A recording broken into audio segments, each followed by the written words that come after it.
때가 이르매 예수께서 사도들과 함께 앉으사 이르시되 내가 고난을 받기 전에 너희와 함께 이 유월절 먹기를 원하고 원하였노라.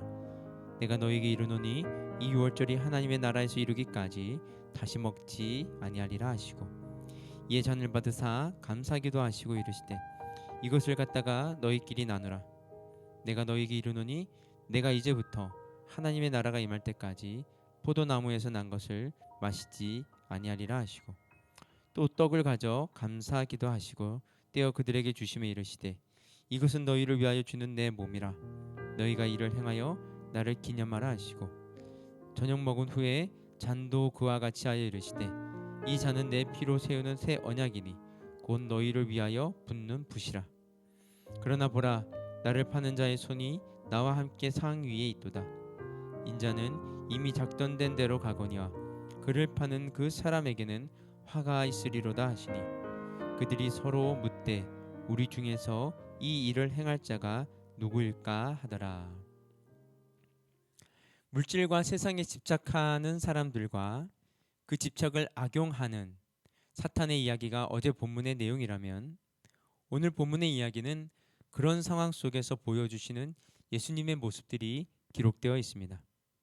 잠시 어제 본문인 7절에서 8절 말씀을 보시면요, 유월절 양을 잡을 무교절 날이 이른지라 예수께서 베드로와 요한을 보내시며 이르시되 가서 우리를 위하여 유월절을 준비하여 우리로 먹게 하라.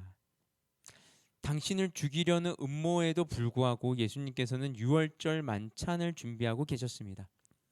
그 일은 식탁을 넘어 현실적인 고난, 곧 십자가의 처절한 고통으로 이어지는 것이었습니다. 하지만 예수님께서는 이미 그 사실을 알고 계셨습니다. 하지만 그 일은 하나님의 나라, 곧 하나님의 계획과 관련이 있는 일이었습니다. 친히 유월절 어린 양이 되어 대신 몸이 찢기우시고 대신 피를 흘려주셔야만 인간의 죄에 대한 하나님의 공의가 집행되고 그와 동시에 인간을 향한 죄 용서의 새 언약이 발효될 수 있었기 때문이었습니다.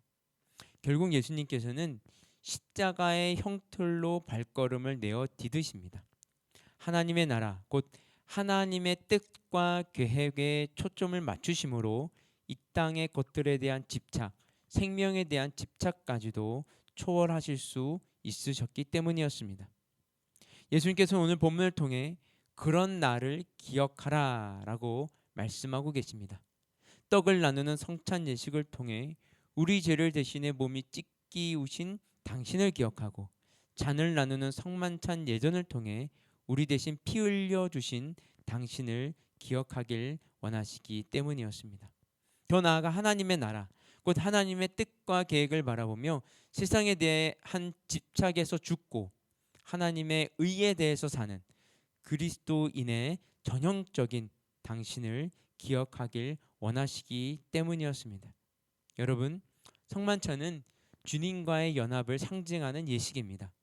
그 연합 안에는 영원과 부활에 대한 동참뿐만이 아니라 주님의 나라와 의를 위한 고난, 세상 집착들을 내려놓음에서 다가오는 고통의 동참 또한 내포되어 있습니다. 오늘 예수님께서는 그 모든 것을 안고 이 땅에서의 삶을 살아내셨던 당신을 기억하라 라고 말씀하고 계신 것입니다.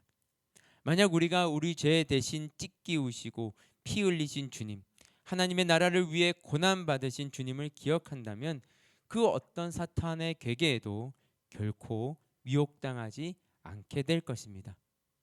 이 사실을 마음속 깊이 새기시며 오늘도 주님 안에서 영적 전쟁에서 승리하시는 저와 여러분 되시기를 주님의 이름으로 축복합니다. 함께 기도하겠습니다. 항상 주님의 찢기우심을 기억하게 하옵소서. 항상 주님의 피 흘리심을 기억하게 하여 주시옵소서. 오늘도 그 사실과 주님을 기억함으로 세상의 집착들을 떨쳐내며 먼저 주님의 나라와 의를 구하는 주님의 사람들로 살아가게 하여 주시옵소서. 이 모든 말씀 예수님의 이름으로 기도드렸습니다. 아멘. 우리 계속해서 개인 기도 제목 가지고 기도하며 나아가도록 하겠습니다.